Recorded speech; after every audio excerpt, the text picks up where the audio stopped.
Welcome. My name is Vishnu and I am a PhD student at the Computer Enabled Abilities Lab at Columbia University.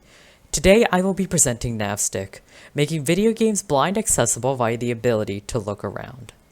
We all know that video games are a pastime for many people, and 3D adventure video games like the ones on your screen right now often feature large fantastical worlds for players to explore.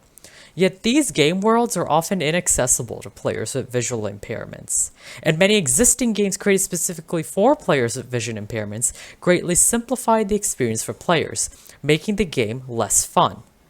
We believe that providing access to the same gaming experiences as sighted players is important to providing visually impaired players with an enhanced sense of fun and an increased sense of agency in gaming.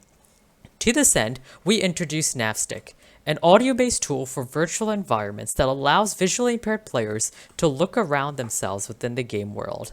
Navstick's operation is simple. Tilting the right stick on a game controller in any direction prompts the game to announce what lies in that direction with respect to the player via line of sight like this. Bananas, cling wrap, dark chocolate chip cookies, butter, croissants. And as you may have noticed just now, these announcements are made via spatialized or 3D sound from the direction being queried. You can think of Navstick as representing a circle or a pie within which the player is at the center. Any object that's within the player's line of sight takes up some slice on this pie, with the size of the slice determined by how big and how far the object is from the player. We call this underlying data structure the nav pie.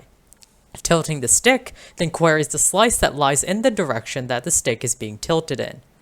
We use the right stick specifically because many video games use it to control the in-game camera, and as the in-game camera isn't very useful for visually impaired players, we instead repurpose it for Navstick.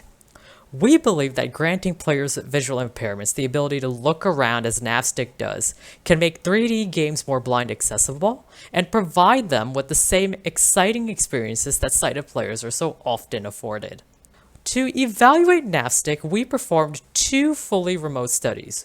One to compare Navstick with the status quo means of surveying an environment, and another to explore Navstick's potential for use within 3D adventure video games. For study 1, we wanted to compare Navstick with the status quo means of surveying an environment, traversing a list of items. Using a list to survey an environment is very common in games created for players with vision impairments. So we used this study to compare Navstick with list-based surveying via a menu-based surveying tool we created called NavMenu. We compared both tools with each other and explored each tool's advantages and disadvantages. We put players within an aisle of a virtual grocery store. This aisle had 8 distinct item slots, 1 item per slot, and participants used Navstick and NavMenu to survey the 8 items within the aisle in order to answer some questions. The goal was to evaluate Navstick and NavMenu within the context of Darkin and Seibert's classification of wayfinding tasks for virtual worlds, in order to determine how well both tools perform for each task. The currently active task dictated whether we asked questions about the content or the layout of the aisle, or whether we asked them the question before or after they surveyed it. This setup gave us 5 distinct tasks. We also added a very simple video game level as our 6th task.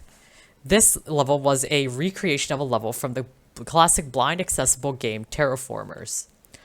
As for some of our notable findings, we found that participants significantly felt that they were able to form a better mental map with Navstick than with NavMenu, as we can see in this graph, which shows participants' average impression as to the quality of their mental map.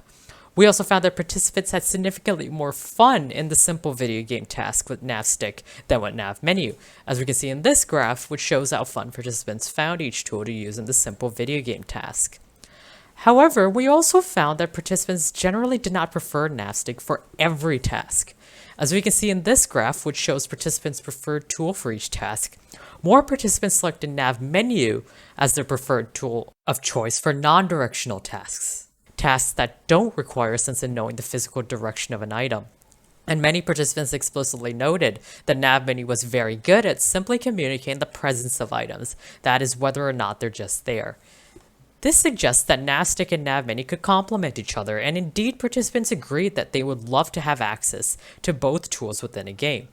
So much so that one participant even refused to pick a favorite tool at the very end for this reason. So those are some of our findings from Study 1. Study 2 was an exploratory study in which we explored Napstic's potential in making 3D games made for sighted players more blind accessible, and as well as the extent to which Napstic works for complex situations found in modern 3D adventure games. To do this, we created a 3D video game called The Explorer, derived from Unity's 3D game kit.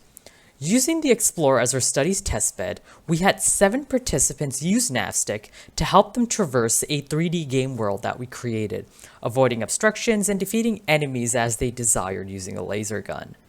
The game world consisted of 2 large areas comprising a total of 8 segments or shorter levels.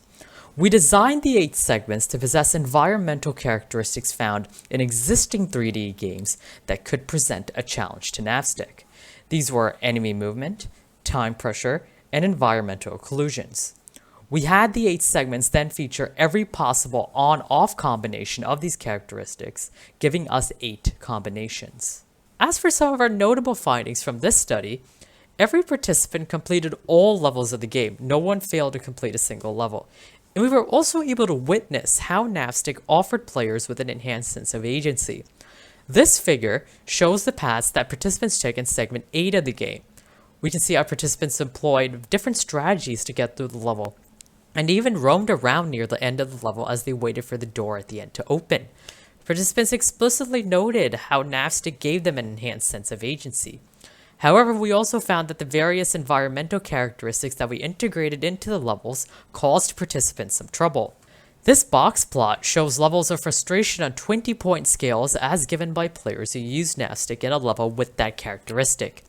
We can see how each characteristic prompted progressively higher levels of frustration in participants, with levels featuring occlusion having some of the highest frustration scores.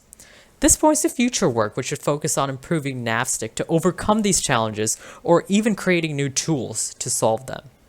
So our studies yielded several implications for future blind accessible games. In particular, we see 2 main perceptual challenges. The first deals with the fact that Napstic only announces objects within a player's line of sight.